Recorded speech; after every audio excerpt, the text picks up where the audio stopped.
Surprise operation পুলিশের আগ্নেয়াস্ত্রসহ পুলিশের জালে গ্রেপ্তার ৪ দুষ্কৃতী। বানচাল বড়সড় ক্রাইমের ছক। মাঝরাতে বড় সাফল্য নদিয়ার তাহিরপুরে। বড়সড় কোনো অপরাধ ঘটানোর উদ্দেশ্যে আগ্নেয়াস্ত্র নিয়ে রওনা দিয়েছিল ৪ জনের একটি সশস্ত্র দুষ্কৃতী দল। কিন্তু আইনের লম্বা হাত থেকে রেহাই মিলল না। গোপন সূত্রে খবর পেয়ে নদিয়ার তাহিরপুর থানার পুলিশ প্রশাসনের আধিকারিকেরা ফোর্স নিয়ে বিননগর বড়বাজার এলাকায় ঘিরে ফেলেন দুষ্কৃতীদের গাড়িটি। তবে পুলিশের প্রম্প্ট অ্যাকশনে গাড়ি থেকেই হাতে নাতে গ্রেপ্তার করা হয় ৪ অপরাধীকে। উদ্ধার করা হয় একটি লোডেড পিস্তল ও তাজা কার্তুজ। নদিয়ার তাহিরপুর পুলিশ প্রশাসন সূত্রে জানা গিয়েছে, গতকাল রাত 12:30 নাগাদ পুলিশের কাছে একটি অত্যন্ত গোপন ও নির্ভরযোগ্য খবর আসে।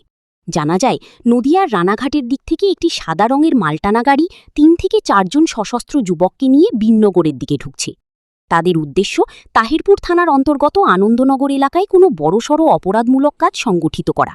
খবর পাওয়া মাত্রই বিন্দুমাত্র সময় নষ্ট না করে তাহিরপুর থানার ভারপ্রাপ্ত আধিকারিক নিজের সাথে বেশ কয়েকজন অফিসার ও বিশাল পুলিশ ফোর্স নিয়ে অভিযানে নামেন। বিননগর বড়বাজার এলাকায় ওত পেতে থাকে পুলিশ। নির্দিষ্ট গাড়িটি আসা মাত্রই পুলিশ চারদিক থেকে সেটিকে ঘিরে ফেলে।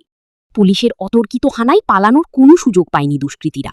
তবে গাড়িটি আটক করে তল্লাশি চালাতেই পিছনের ডালার কাছে বসে থাকা 2 যুবকের মধ্যে একজনের কাছ থেকে একটি লোডেড কান্ট্রিমেড পিস্তল উদ্ধার হয়। অন্যজনের কাছ থেকে পাওয়া যায় 2 রাউন্ড তাজা গুলি। এরপরই পুলিশ গাড়ির চালক এবং তার পাশে বসে থাকা সহযোগী সহ মোট 4 জন দুষ্কৃতীকে হাতে নাতে গ্রেপ্তার করে। ধৃতদের রাতেই তাহিরপুর থানায় নিয়ে আসা হয়।